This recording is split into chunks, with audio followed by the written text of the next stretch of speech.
आज का टॉपिक हमारा arithmetic and geometric series and mathematical induction का है।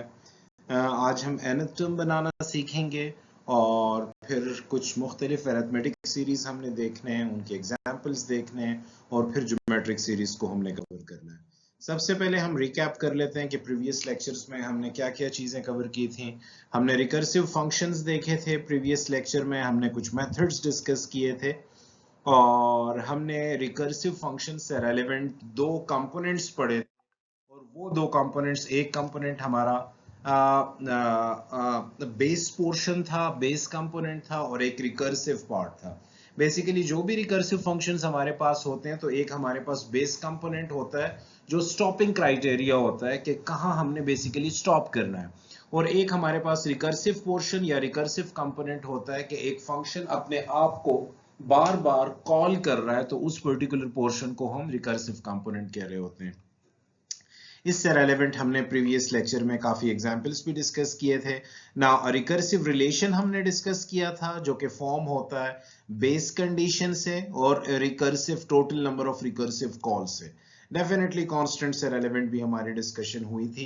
तो रिकर्सिव रिलेशन में हमने दो चीजें बहुत इंपॉर्टेंट है, एक हमारी बेस कंडीशन है, आप इसे स्टॉपिंग क्राइटेरिया भी कह सकते हैं, एक total number of recursive calls हैं कि आपका फंक्शन अपने आप को कितनी बार कॉल कर रहा है।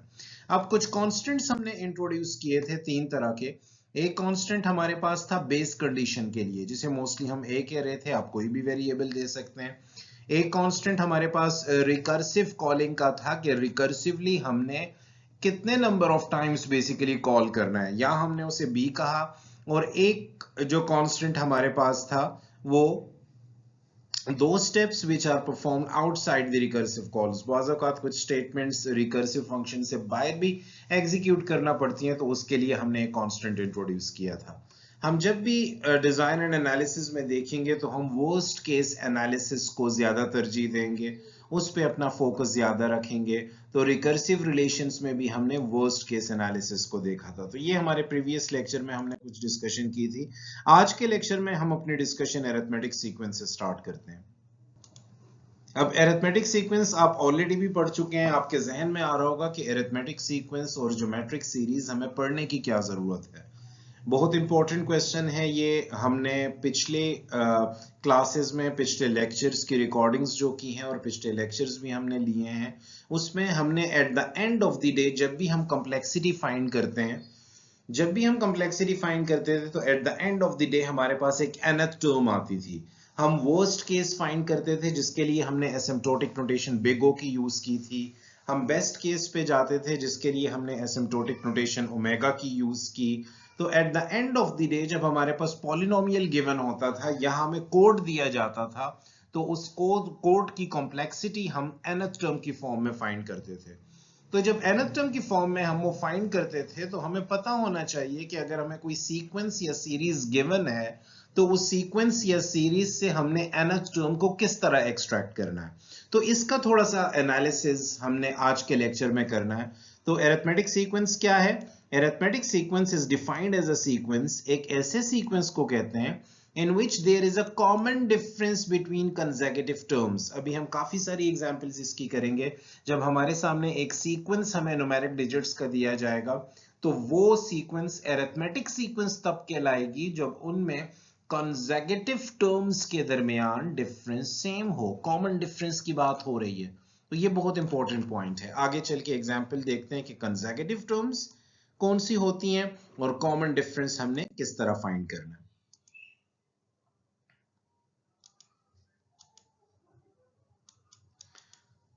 कुछ अरिथमेटिक सीक्वेंसेस मैं आपके सामने लाता हूं और फिर उसे वन बाय वन डिस्कस करते हैं। अगर फर्स्ट वन को हम देखें तो ये एक अरिथमेटिक सीक्वेंस है जिसका फर्स्ट टर्म -3 है, सेकंड टर्म -1 गिवन है और थर्ड टर्म 1 है, उसके बाद 3, 5, 7 और 9।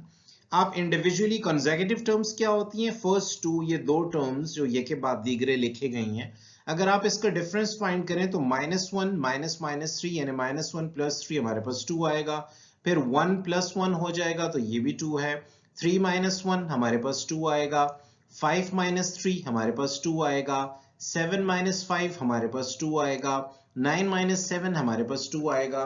तो कंसेक्यूटिव टर्म्स एक ऐसा सीक्वेंस जिसमें कंसेक्यूटिव टर्म्स के दरमियान हमारे पास डिफरेंस सेम हो, जिसे हम डी कहते हैं, तो वो अरिथमेटिक सीक्वेंस हमारे पास कहलाता है। अगर आप इस सेकंड सीक्वेंस में देखें तो इसे जब आप second term minus first term करेंगे तो आपके पास -1.5 आएगा, और ये डिफरेंस तमाम कंसेक्यूटिव टर्म्स के दरमियान सेम ही है। आप ये जब खुद करेंगे तो आपको पता चल जाएगा। तो ये भी एक अरिथमेटिक सीक्वेंस है आपके पास। आप जब इस पर्टिकुलर एग्जांपल को देखेंगे तो 80 माइनस 84 क्या बनता है, -4 आपके पास आएगा। फिर 74 माइनस 80 ये बेसिकली -6 बनेगा। तो it means it's not an arithmetic sequence for you. तो ये अरिथमेटिक सीक्वेंस नहीं है, क्योंकि इसमें कंसेक्यूटिव इन दो टर्म्स में अगर हम डिफरेंस देखें तो हमारे पास -4 आ रहा है, लेकिन इन दो टर्म्स में अगर हम डिफरेंस देखें तो हमारे पास -6 आ रहा है। इट मींस ये अरिथमेटिक सीक्वेंस हमारे पास नहीं है। एक और एग्जांपल देखते हैं। अगर इन दोनों टर्म्स में आप डिफरेंस देखेंगे तो 14 आ रहा है, और इन दोनों टर्म्स में जब आप डिफरेंस देखेंगे तो -10 आ रहा है। It means it's not an arithmetic sequence for you. तो ये भी आपके पास अरिथमेटिक सीक्वेंस नहीं है। अब अगर इस पर्टिकुलर एग्जांपल में आप देखेंगे तो ये आपके पास अरिथमेटिक सीक्वेंस है, क्योंकि इसमें कंसेक्यूटिव टर्म्स के दरमियान जो डिफरेंस आपको मिल रहा है वो 6 मिल रहा है। तो होपफुली आप समझ गए होंगे कि अरिथमेटिक, अगर हमें एक सीक्वेंस गिवन है तो हम उसे अरिथमेटिक सीक्वेंस कब कहेंगे।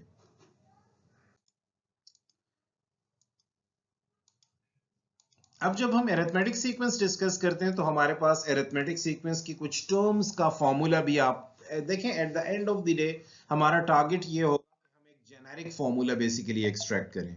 तो यहाँ अगर हम देखें तो arithmetic sequence A1 basically first term of arithmetic sequence. A1 में जब हम कोई स्पेसिफिक डिफरेंस, कोई भी स्पेसिफिक न्यूमेरिक नंबर ऐड करेंगे तो A2 बन जाएगा। ये बेसिकली अरिथमेटिक सीक्वेंस की प्रॉपर्टीज हैं। थर्ड टर्म में हम 2D ऐड करेंगे, क्योंकि वो दो एलिमेंट्स के बाद पड़ा हुआ है, तो दो डिफरेंसेस A1 प्लस A1 में अगर 2D ऐड करेंगे तो हमारे पास थर्ड टर्म आ जाएगा। फर्स्ट टर्म में अगर हम 3D ऐड करेंगे, क्योंकि डिफरेंस हमारे पास सेम होता है, तो हम अगर फोर्थ टर्म के लिए उसमें 3 से मल्टीप्लाई कर देंगे डिफरेंस को, तो इट मींस और A1 से उसे ऐड कर देंगे तो फोर्थ टर्म आ जाएगा उस सीक्वेंस का। A5 हमारे पास A1 प्लस 4D आएगा। अब इसी को देखते हुए हम इसका nth टर्म डिजाइन करते हैं। मैं आपको बताता हूं कि इसका nth टर्म क्या होगा। देखें ये इंक्रीज हो रहा है ना, 1 2 3 4 5, तो मैं यहां लिख सकता हूं an। तो ये अरिथमेटिक सीक्वेंस का nth टर्म हो गया। अब अगर आप इस पूरे के पूरे फ्लो में देखें तो A1 हमारे पास कांस्टेंट आ रहा है, तो A1 मैंने एज इट इज लिखा। उसके बाद ये एडिशन आपके पास एज अ होल हो रही है, तो फिर मैंने एडिशन यहां लिखा। अब आप देखें यहां मैंने n-1 लिखा हुआ है, तो यहां अगर n होगा आपके पास तो यहां आपके पास क्या आएगा, n-1। अब देखते हैं इधर, यहां अगर 2 है हमारे पास, n की वैल्यू 2 है, तो यहां देखें आपके पास d के साथ कोएफिशिएंट क्या है, n-1 यानी 1। यहां 3 है तो d के साथ कोएफिशिएंट क्या है, n-1 यानी 2। यहां n की वैल्यू 4 है तो यहां d के साथ देखें n-1 यानी 3। यहां अगर n आपके पास 5 है तो d के साथ कोएफिशिएंट देखें n-1 यानी 4। तो ओवरऑल आपके पास यहां n-1 बन जाएगा, और आप इसे यहां d से मल्टीप्लाई कर रहे हैं। तो ये nth टर्म है बेसिकली अरिथमेटिक सीक्वेंस की। हमने इसे आगे यूज भी करना है। बाज़ औक़ात हमें अरिथमेटिक सीक्वेंस गिवन होगी और मैं आपको कहूंगा कि आप third term of arithmetic sequence find करें। बाज़ औक़ात you have to find the first term of arithmetic sequence. Maybe you are going to find someone ask you about the last term of arithmetic sequence. तो ये formula बहुत important है, ये आपने ज़हन में रखना है। Now, अब हम कुछ टर्मिनोलॉजीज देखते हैं कि जब भी अरिथमेटिक सीक्वेंस हमारे पास होती है तो कुछ टर्मिनोलॉजीज हैं जो कि बहुत इंपॉर्टेंट है। फर्स्ट टर्म को हम A1 कहते हैं, nth टर्म को अरिथमेटिक सीक्वेंस के हम AN कहते हैं। टोटल नंबर ऑफ टर्म्स के इस पर्टिकुलर अरिथमेटिक सीक्वेंस में कितनी टर्म्स हैं आपके पास, तो उसे n कहा जाता है। बाज़ औक़ात हमें अरिथमेटिक सीक्वेंस का सम फाइंड करना पड़ जाता है। जब आप सम फाइंड करोगे तो उसे sum of n number of terms का अगर आप सम फाइंड करोगे तो Sn इसका एक फॉर्मूला है, नीचे लिखा भी गया है, हम इसे बाद में डिस्कस करते हैं। और D is the common difference between all consecutive elements in that particular arithmetic sequence. ये फॉर्मूला nth टर्म का हम पढ़ चुके हैं, जो कि अरिथमेटिक सीक्वेंस से रेलेवेंट है। अगर आपने अरिथमेटिक सीक्वेंस का सम फाइंड करना है n टर्म्स का, तो उसका फॉर्मूला ये है कि Sn is equal to n/2 into a1 plus an। तो अब हम कुछ इससे रेलेवेंट एग्जांपल्स देंगे कि हमें क्वेश्चंस में बाज़ औक़ात हमसे पूछा गया होगा कि आप थर्ड टर्म फाइंड करें अरिथमेटिक सीक्वेंस की, आप सम फाइंड करें अरिथमेटिक सीक्वेंस का, आप सम फाइंड करें 7 नंबर ऑफ टर्म्स का, S7 फाइंड करें। तो आगे इसकी एग्जांपल्स देखते हैं। इस पर्टिकुलर एग्जांपल में हमसे पूछा गया है कि A15th एलिमेंट आपको गिवन है 38 है, डिफरेंस भी आपको दिया गया है -3। You have to find the first element of that particular arithmetic sequence. तो आप अपने पेपर्स पे ये कर सकते हैं। सबसे पहले आप कोशिश करें कि आप वो तमाम टर्मिनोलॉजीज जो कि अरिथमेटिक सीक्वेंस से रेलेवेंट है वो लिस्ट डाउन करें। जैसे देखें, A1 आपके पास फर्स्ट टर्म है, तो हमने फाइंड करना है। जब A1 हमने फाइंड करना है तो क्यों ना हम इसे x कह दें, ठीक है। तो A1 हमने फाइंड करना है, इसीलिए हमने इसे x कहा। ये हमारे पास nth टर्म है। तो आप अगर थोड़ा सा गौर करें, ये जो गिवन डेटा है हमारे पास, तो an देखें, n की जगह हमें क्या नजर आ रहा है, 15 नजर आ रहा है हमें, ठीक है। तो इसका मतलब है n स्मॉल n हमारे पास क्या है, 15। तो ये चीज आपने जहन में रखनी है और ये डेटा एक्सट्रैक्ट करना है वहां से। तो नंबर ऑफ टर्म्स आपके पास क्या आ गई, 15 आपके पास आ गई। उसके बाद हमारे पास क्या गिवन है, an हमारे पास, A15 तो हमारे पास गिवन है 38 ना, और यहाँ nth टर्म क्योंकि 15 ही है, A15 ही है, तो A15 हमारे पास 38 हो जाएगा। इन अदर वर्ड्स an हमारे पास 38 हो गया है यहाँ। उसके बाद there is no need to find Sn, तो नॉट एप्लीकेबल हमने लिखा, ठीक है। और उसके बाद डिफरेंस, कॉमन डिफरेंस तो हमें गिवन है -3। तो ये तमाम एलिमेंट्स जब भी आपको गिवन डेटा दिया जाए तो आप उसे लिस्ट डाउन करें कि ये एलिमेंट्स हैं। और अब आप फॉर्मूला लिखें, और फॉर्मूले में हमने क्या फाइंड करना है, A1 फाइंड करना है। तो ये पर्टिकुलर एलिमेंट हमने फाइंड करना है। n हमारे पास 15 है, तो A15 is equal to A1 plus 14D, और D की वैल्यू क्या है, -3 है। तो जब आप इसे सॉल्व करेंगे तो आपके पास, क्योंकि A1 को हमने x कहा था, मोस्टली हम मैथमेटिक्स में जब कोई चीज फाइंड करते हैं, कोई चीज हमें फाइंड करने को कहा जाता है, तो उसे x या y कह देते हैं। तो यहाँ x की टर्मिनोलॉजी यूज हुई है, आप A1 भी लिख सकते हैं डायरेक्ट। ओके, उसके बाद जब आप इसे सॉल्व करेंगे तो x आपके पास 80 आ जाएगा। इट मींस कि फर्स्ट टर्म आपके पास A1 आपके पास क्या आया, 80। जब आप इसे सॉल्व करेंगे तो आप इजीली देख पाएंगे कि x आपके पास 80 है, यानी फर्स्ट टर्म आपके पास 80। ओके, इस पर्टिकुलर एग्जांपल में हमें सम फाइंड करना है, S63 यानी Sn था हमारे पास ना, तो यहां हमने क्या फाइंड करना है, S63 यानी n की वैल्यू हमारे पास क्या है यहाँ, 63। तो ये हमने जहन में रखना है। यहाँ एक सीक्वेंस हमें गिवन है और उसके 3 टर्म्स हैं। तो फर्स्ट टर्म A1 हमारे पास क्या है, -19। कॉमन डिफरेंस हम फाइंड कर सकते हैं, -13 प्लस 19 हो जाएगा, तो ये 6 आ जाएगा। तो आगे देखते हैं, सबसे पहले लिस्ट डाउन करते हैं। फर्स्ट टर्म हमारे पास क्या है, -19। an हमारे पास क्या है, अब ओवरऑल अगर आप देखें तो n आप Sn से फाइंड कर सकते हैं, और n 63 है इस टाइम आपके पास। तो n आपके पास, A1 आपके पास -19 हो गया, an इस टाइम पे अननोन है, स्मॉल n हमने फाइंड कर दिया, 63 है हमारे पास। उसके बाद Sn तो हमने फाइंड करना है, और n स्मॉल n हमारे पास 63 है। इन अदर वर्ड्स S63 हमने फाइंड करना है, तो इसे मैं x कह सकता हूं क्योंकि हमने इसे फाइंड करना है। और कॉमन डिफरेंस हमारे पास इन 3 एलिमेंट्स से हम ये देख सकते हैं कि कॉमन डिफरेंस हमारे पास 6 है। तो ओवरऑल हमने फॉर्मूला, बेसिकली दोनों फॉर्मूला हमें लिखने पड़ेंगे। तो an का फॉर्मूला जब आप लिखोगे तो फर्स्ट टर्म भी आपके पास है, n भी आपके पास है, d भी आपके पास है 6, n आपके पास 63 है, A1 आपके पास -19 है, d आपके पास 6 है, और n आपके पास 63 है। तो ओवरऑल आपके पास क्या आ जाएगा, nth टर्म आप फाइंड कर लेंगे, जिसकी जरूरत हमें सम वाले फॉर्मूले में है। तो an आपने फाइंड किया, जो क्या है 353। तो ये आपने क्या फाइंड किया, an दिस पर्टिकुलर टर्म, ये टर्म आपने फाइंड किया जो कि 353 है। उसके बाद देखें जब हम सम फाइंड करने लगेंगे तो हमें eight the end of the day an की जरूरत पड़ेगी, तो इस वजह से हमें ये बेसिकली लिखना पड़ा। अब जब हम S63 यहां लिखेंगे तो S63 is equal to 63 divided by 2 into A1 plus A63। तो ओवरऑल n की वैल्यू 63 है ना, तो A63 आपके पास 353 है। तो जब आप ये तमाम वैल्यूज पुट करेंगे तो आपके पास S63 की वैल्यू 10521 आ जाएगी। तो sum of 63 elements in that particular arithmetic sequence is 10521। तो होपफुली इस एग्जाम्पल से काफी चीजें आपकी क्लियर हो गई होंगी। इसके बाद देखते हैं, लेट्स सपोज हमें A16 फाइंड करना है और फर्स्ट टर्म हमें गिवन है और कॉमन डिफरेंस हमें गिवन है। ठीक है, तो इसके बाद आपने सबसे पहले लिस्ट डाउन करना है। A1 आपके पास क्या है, 1.5 ऑलरेडी गिवन है। an हमने फाइंड करना है, ऑलरेडी A16 हमने फाइंड करना है, in other words an find करना है। n की वैल्यू हमें यहां से पता चल रही है कि 16 है, स्मॉल n की वैल्यू, और Sn यहाँ नॉट एप्लीकेबल है क्योंकि हमें फाइंड करने को नहीं कहा गया, और कॉमन डिफरेंस ऑलरेडी गिवन है जो कि 0.5 है। आप जब इसे पुट करेंगे तो eight the end of the day हमें an फाइंड करना था, स्मॉल n हमारे पास 16 है, तो A16 is equal to A1 plus 16 minus 1 15d हो जाएगा। तो आप बहुत इजीली इसे A16 को फाइंड कर सकते हैं। तो होपफुली आप समझ गए होंगे इस गिवन डेटा के लिए आपने 16th टर्म की वैल्यू किस तरह फाइंड करनी है, वो आपके सामने है जो कि 9 है।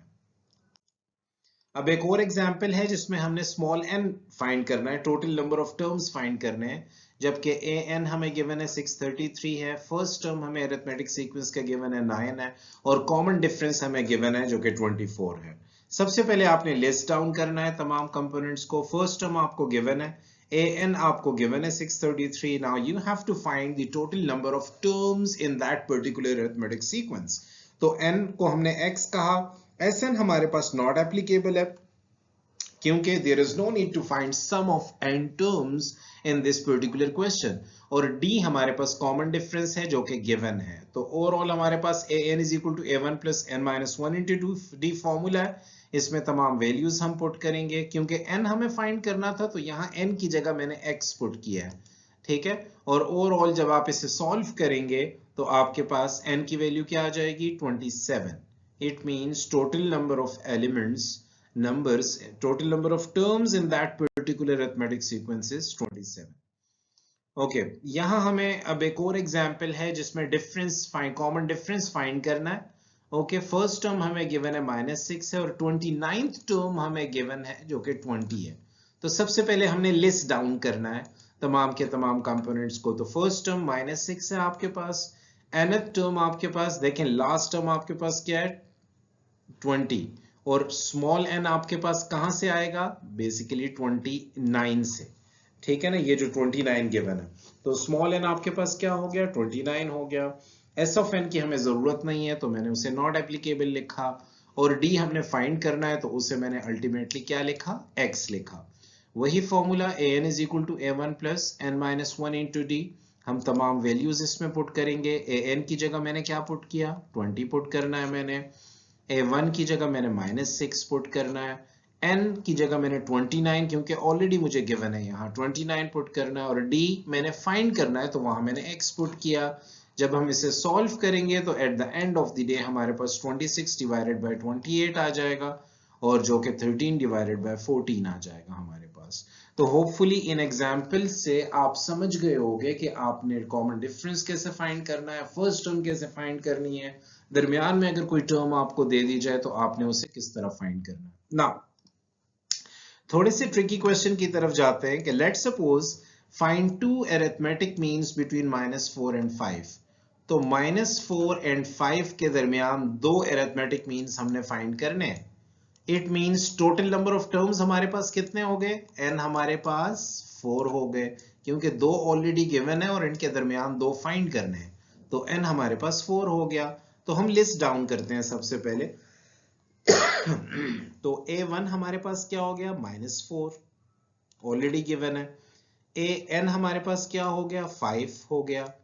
स्मॉल n हमारे पास क्या हो गया, 4 हो गया। एस ऑफ एन की हमें जरूरत नहीं है तो मैं इसे नॉट एप्लीकेबल कह देता हूं। और डिफरेंस हमें तभी पता चलेगा जब हमारे पास ये टर्म्स आ जाएंगी, ठीक है। तो क्योंकि eight the end of the day हमें दो एरिथमेटिक मीन्स फाइंड करने हैं। तो देखते हैं, देखें ये -4 आपके पास हो गया, ये 5 ये 4 आपके पास हो गया, ये na है आपके पास और d हमने फाइंड करना है। जब d हमें पता चल जाएगा तो अल्टीमेटली हम सेकंड टर्म की तरफ डायरेक्टली जा सकते हैं। तो और जब सेकंड टर्म हमारे पास आ जाएगी तो हम थर्ड टर्म पे जा सकते हैं इजीली। तो d फाइंड करने के लिए हमने an is equal to a1 plus n minus 1 into d, an की जगह हमने 5 पुट करना है, a1 की जगह -4 पुट करना है, n की जगह हमने 4 पुट करना है और d इस तरह हमारे पास आ जाएगा। ओवरऑल अगर आप इसे सॉल्व करेंगे इस पर्टिकुलर इक्वेशन को तो आपके पास x की वैल्यू 3 आ जाएगी। अब ये x आपके पास d है बेसिकली, तो -4 में जब आप 3 ऐड करेंगे तो आपके पास नेक्स्ट टर्म आ जाएगी, क्योंकि डिफरेंस है ना। तो आपके पास ओवरऑल सीक्वेंस -4 + 3 -1, -1 + 3 2, 2 + 3 5। तो ओवरऑल आपके पास कॉमन डिफरेंस जो आया है वो 3 आया है। तो होपफुली आप इस एग्जाम्पल को अच्छे तरीके से समझ गए होंगे। Now we have to find the value of n, और हमें गिवन क्या है, फर्स्ट एलिमेंट हमें गिवन है, हमें कॉमन डिफरेंस गिवन है और हमें सम गिवन है। तो अब हमने दोनों फॉर्मूलास को साथ साथ लेके चलना है। सबसे पहले हम लिस्ट डाउन करते हैं मुख्तलिफ कंपोनेंट्स को, जैसे कि फर्स्ट टर्म हमारे पास क्या है, यहाँ 5 गिवन है। nth टर्म हमारे पास क्या है, nth टर्म हमारे पास नहीं है तो मैंने उसे y कहा, क्योंकि यहाँ में भी हमें मल्टीपल चीजें फाइंड करने को पड़ जाए तो यहाँ मैंने y कहा उसे।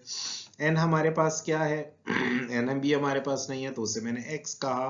s ऑफ n हमारे पास गिवन है, मैंने उसे 440 का, और डिफरेंस भी मेरे पास गिवन है, मैंने उसे 3 कहा। अब मुझे दोनों फॉर्मूलाज बेसिकली यूज करने होंगे। तो सबसे पहले मैंने an is equal to a1 plus n minus 1 into d का फॉर्मूला यूज किया। an मेरे पास y है तो मैंने y लिखा। फर्स्ट टर्म मेरे पास गिवन है 5, n मेरे पास x है और d मेरे पास 3 है। तो जब मैं ये वैल्यूज इसमें पुट करूंगा तो मेरे पास इक्वेशन कुछ इस तरह की आ जाएगी। अब eight the end of the day मेरे पास s of n भी गिवन है, तो डेफिनेटली मैंने सम वाला फॉर्मूला भी यूज करना है और मैंने यहाँ nth टर्म वाला फॉर्मूला भी यूज किया। तो मुझे ये दोनों साथ साथ लेके चलने हैं। एक इक्वेशन मेरे पास ये आई और दूसरी इक्वेशन मेरे पास s of n की वैल्यू 440 मैंने एंटर की, n की वैल्यू मैंने x ही एंटर की क्योंकि मैंने वो फाइंड करना है। a1 मेरे पास ऑलरेडी मौजूद है और an मैंने क्या कहा था, y। तो ये मेरे पास दूसरी इक्वेशन आई। तो दो इक्वेशंस मेरे पास आ गई हैं, हम इसे इजीली साइमल्टेनियसली सॉल्व कर सकते हैं। जब इन इक्वेशंस को हम सॉल्व करेंगे, या आप इस तरह भी कर सकते हैं कि यहाँ y की वैल्यू इस पर्टिकुलर इक्वेशन में y की वैल्यू पुट करें। देखें तो 440 is equal to x divided by 2, 5 plus इस y की जगह हमने क्या पुट किया, ये वाली वैल्यू पुट की, तो 5 प्लस x minus 1 into 3। अब जब आप इसे सॉल्व करेंगे तो ओवरऑल आपके पास ये वाली इक्वेशन आ जाएगी।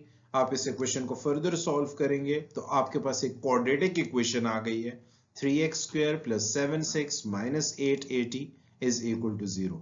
तो ओवरऑल आपके पास graph on a positive side अगर आप देखें तो x की वैल्यू आपके पास 16 आएगी। ठीक है, तो होपफुली आप, ये थोड़ा प्रोसेस कॉम्प्लेक्स था, आप इसे सॉल्व करेंगे, इस वीडियो को पॉज करेंगे और अच्छे तरीके से वन बाय वन जब तमाम इक्वेशंस को देखेंगे तो आप इजीली इसे मैनेज कर पाएंगे।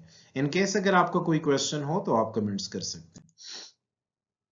Okay, now another question is find 3 arithmetic means between 1 and 4। तो 1 and 4 के दरमियान मैंने क्या करना है, 3 arithmetic means find करने हैं। अब देखें हमारे पास क्या क्या, फर्स्ट टर्म मेरे पास गिवन है, nth टर्म मेरे पास गिवन है और n भी मेरे पास गिवन है। तो फर्स्ट टर्म मेरे पास क्या है, 1, an मेरे पास क्या है, 4 और small total number of elements मेरे पास क्या है, 5, क्योंकि मैंने 3 फाइंड करने हैं, 2 ऑलरेडी गिवन है। तो होपफुली गिवन डेटा आप समझ गए होंगे। लिस्ट डाउन करते हैं तमाम एलिमेंट्स को। देखें फर्स्ट टर्म आपके पास 1, nth टर्म आपके पास 4, स्मॉल n आपके पास 5, s ऑफ n हमें जरूरत नहीं है, नॉट एप्लीकेबल। डिफरेंस हमने फाइंड करना है x, तो ओवरऑल हम ये वाला फॉर्मूला यूज करेंगे, an is equal to a1 plus n minus 1 into d. तो जब आप ये तमाम वैल्यूज पुट करेंगे और d की जगह x आ जाएगा, x जब आप फाइंड करेंगे तो अल्टीमेटली आपके पास डिफरेंस आ जाएगा।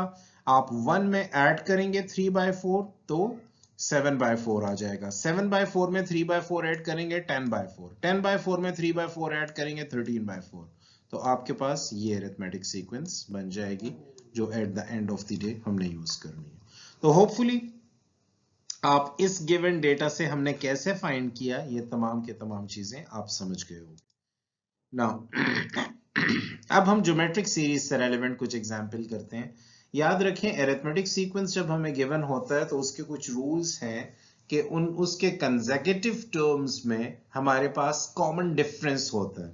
लेकिन ज्योमेट्रिक सीरीज जब हमारे पास एक ऐसी सीरीज या सीक्वेंस गिवन हो जिसमें कंसेक्यूटिव टर्म्स में डिफरेंस सेम ना हो तो फिर हम एक और टर्मिनोलॉजी यूज होती है जिसे कहते हैं रेशो। हम रेशो देख रहे होते हैं। तो अब हम ज्योमेट्रिक सीरीज को जरा देखते हैं और इसके मुख्तलिफ कंपोनेंट्स को डिस्कस करते हैं। उसी तरह ज्योमेट्रिक सीरीज में भी फर्स्ट टर्म a1 से डिनोट किया जाता है, लास्ट टर्म को हम nth टर्म कहते हैं, an से उसे डिनोट किया जाता है, और n हमारे पास नंबर ऑफ टर्म्स होता है। यहां भी सम ऑफ n टर्म्स हम फाइंड कर सकते हैं s ऑफ n से। और यहां डिफरेंस की अरिथमेटिक सीरीज में हमारे पास क्या होता है, कॉमन डिफरेंस, और ज्योमेट्रिक सीरीज में हमारे पास क्या होता है, कॉमन रेशो। अब हमने कंसेक्यूटिव एलिमेंट्स जो सीरीज हमारे पास होगी उस सीरीज के कंसेक्यूटिव टर्म्स में रेशो कॉमन होनी चाहिए, यानी second term divided by first term, third term divided by second term, fourth term divided by third term, fifth term divided by fourth term, ये रेशो हमारे पास सेम होनी चाहिए। तो अभी हम इसकी एग्जांपल करते हैं। सबसे पहले इसके फॉर्मूलाज देखते हैं। an का formula an is equal to a1 into r की पावर n माइनस 1, और s of n sum of n terms जब हम फाइंड करेंगे तो उसका फॉर्मूला हमारे पास ये है। अब नेक्स्ट स्लाइड पे हम एग्जांपल करने वाले हैं तो वहां हमें r का पता चल जाएगा कि कॉमन रेशो हमने किस तरह फाइंड करनी है। ओवरऑल इस पर्टिकुलर क्वेश्चन एग्जांपल में अगर हम देखें तो हमारे पास एक सीरीज गिवन है 2 3 9/2। तो सबसे पहले देखते हैं कि ये अरिथमेटिक सीक्वेंस तो कहीं नहीं है। तो अरिथमेटिक सीक्वेंस के लिए फर्स्ट थ्री टर्म्स तो गिवन है ना, तो सबसे पहले मैं 3 - 2 करता हूं। 3 - 2 मेरे पास क्या आया, 1। अब मैं देखता हूं क्या 9/2 - 3 भी मेरे पास 1 आता है। तो आप जब इसे सॉल्व करेंगे तो आपके पास एलसीएम आपको लेना पड़ेगा, 9 - 6 आपके पास 3/2 आ जाएगा। ये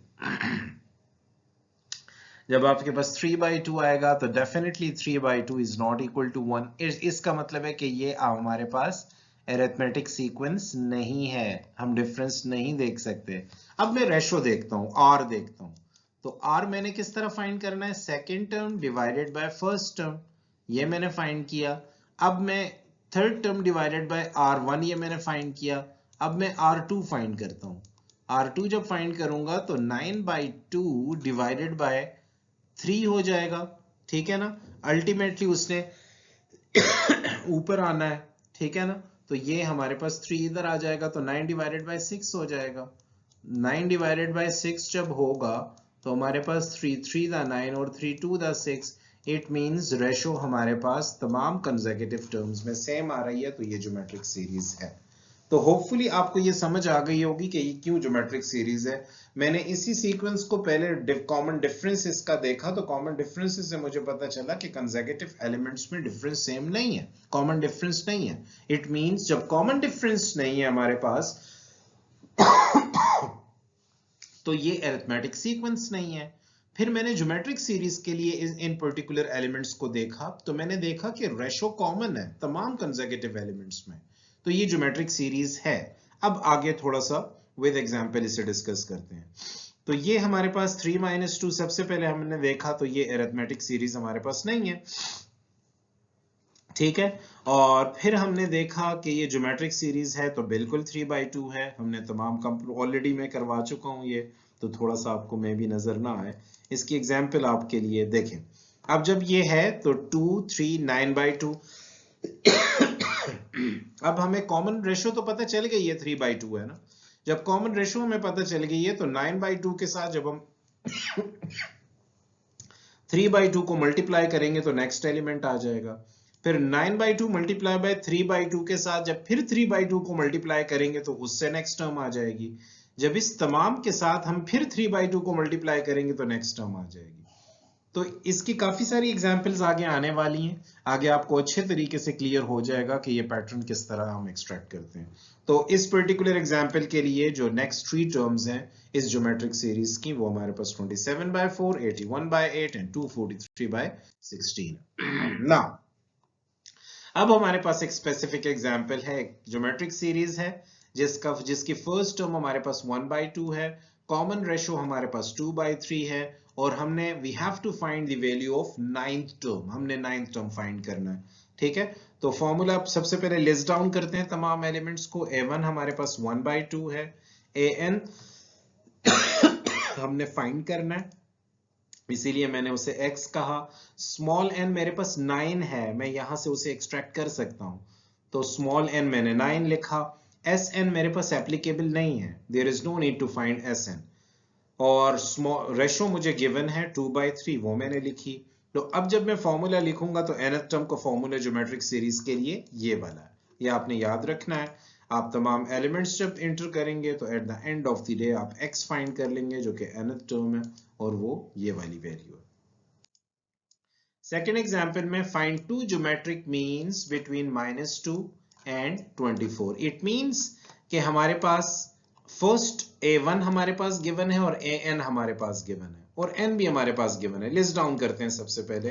a1 हमारे पास क्या है, -2, an हमारे पास क्या है, 54, और स्मॉल n हमारे पास क्या है, 4, because we have to find two geometric means between two elements between -2 and 54।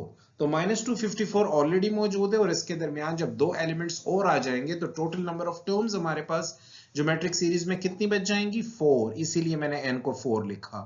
s of n मेरे पास नॉट है, -2 आ गया, an हमारे पास 54 आ गया, स्मॉल n हमारे पास 44 आ गया, sn हमने फाइंड नहीं करना और r हमने फाइंड करना है। r हम फाइंड कर लेंगे तो फिर हमारे पास बीच की दो टर्म्स फाइंड करना हमारे लिए मुश्किल नहीं होगा। अब जब हम x की तमाम वैल्यूज मैंने एंटर की तो x मैं इजीली फाइंड कर लूंगा। तो x मेरे पास क्या आ जाएगा, -3 आ गया।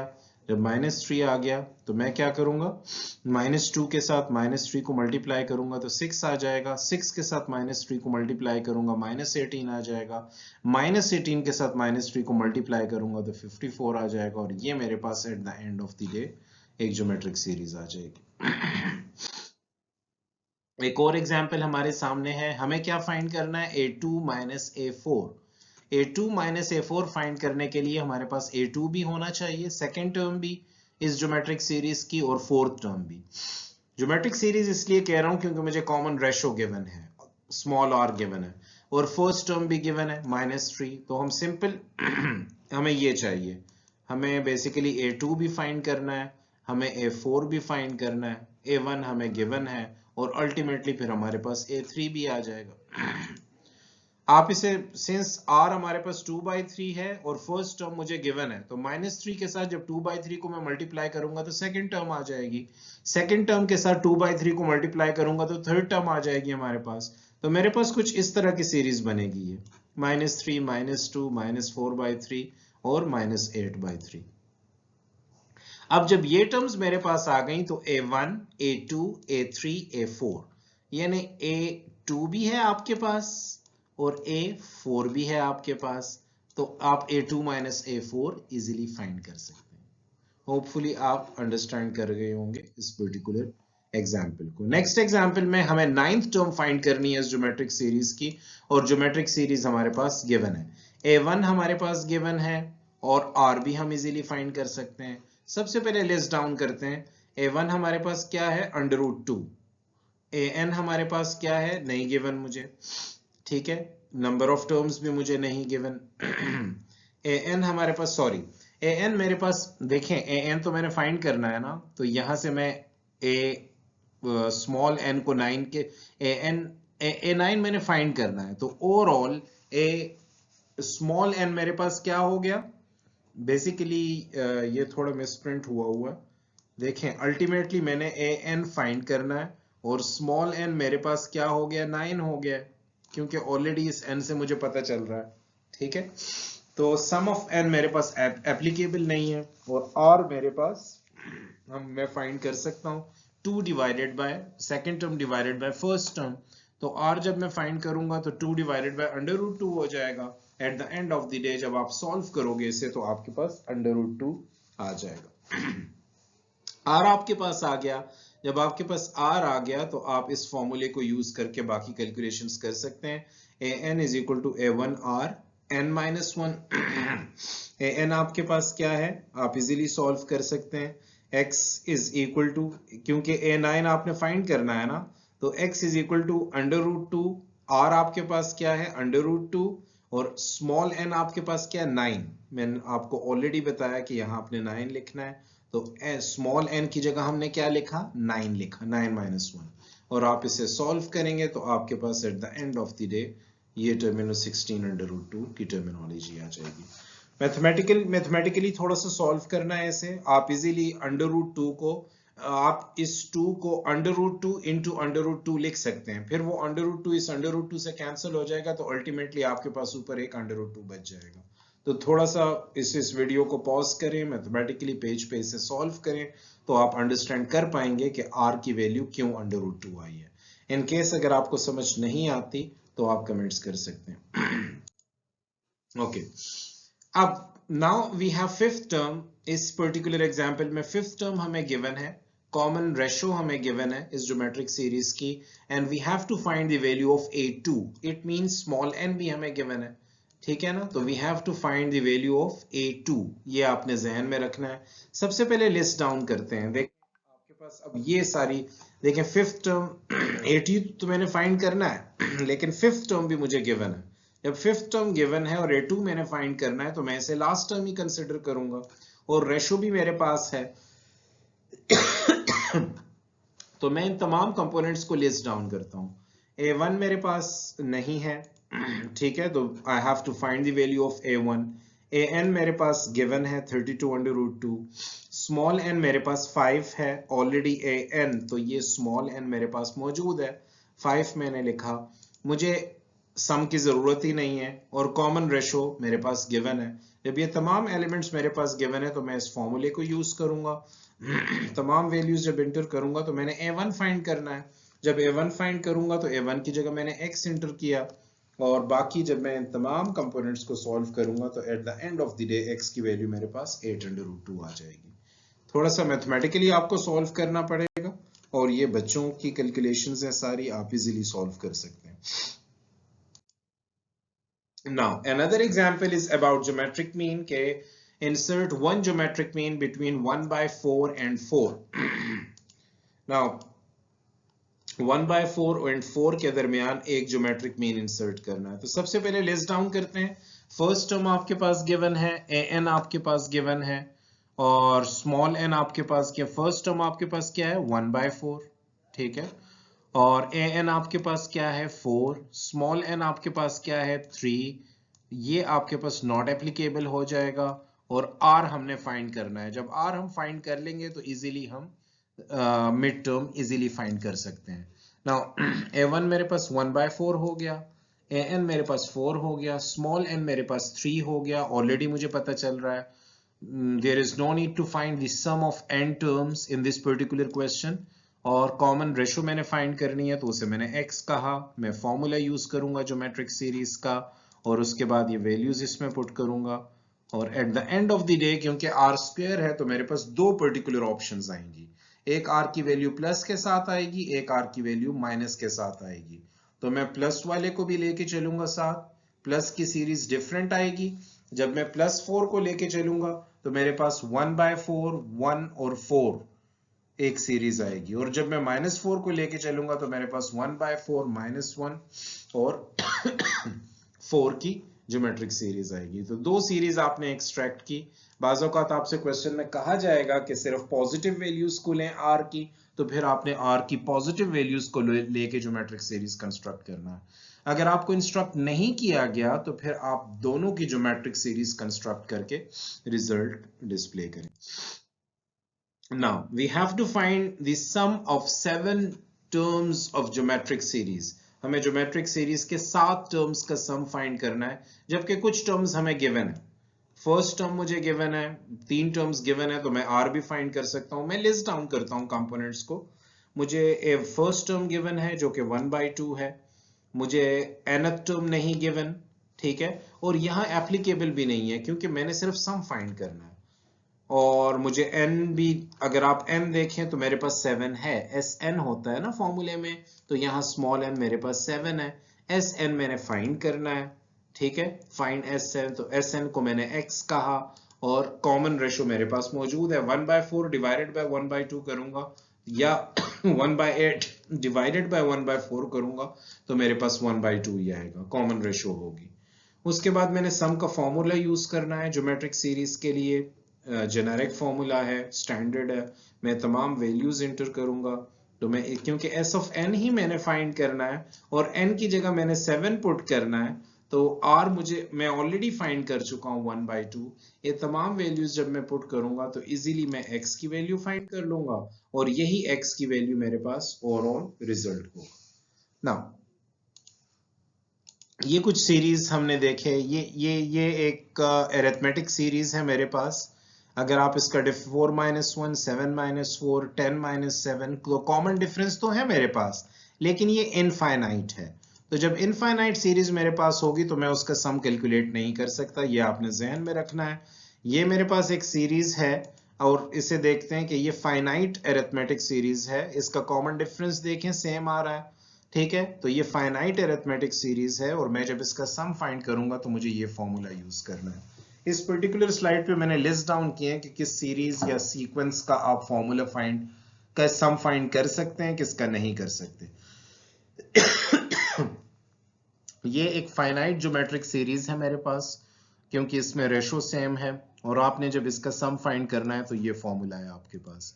ये आपके पास एक इनफाइनाइट ज्योमेट्रिक सीरीज है और आप इसका सम फाइंड नहीं कर सकते। इसमें दो ऑप्शंस हैं, अगर r greater than r equal to 1 हो या less than r equal to -1 हो तो आप इसका सम फाइंड नहीं कर सकते। लेकिन अगर r इन दोनों के दरमियान हो तो फिर आप इसका, ये एक और सीरीज गिवन है और यहाँ r बेसिकली -1 और 1 के दरमियान है, तो फिर आप इसका सम फाइंड कर सकते हैं। देखें इस केस में भी ये इनफाइनाइट था, इस केस में भी इनफाइनाइट है। लेकिन अगर रेशो 1 से ज्यादा है और -1 से कम है तो फिर आप सम नहीं फाइंड कर सकते। अगर इनफाइनाइट आपके पास सीरीज है लेकिन रेशो -1 और 1 के दरमियान है तो आप उसका सम फाइंड करने का ये फॉर्मूला है आपके पास। तो होपफुली आप इन एग्जाम्पल से अरिथमेटिक सीक्वेंस और ज्योमेट्रिक सीरीज को समझ गए होंगे। nth टर्म हमने किस तरह कंस्ट्रक्ट करनी है वो हम अपने आने वाले लेक्चर में देखेंगे। इन तमाम कंसेप्ट्स को बेस बना के बेसिकली हमने nth टर्म्स कंस्ट्रक्ट करनी है। अगर आपका कोई भी क्वेश्चन हो तो आप कमेंट कर सकते हैं। Thank you very much.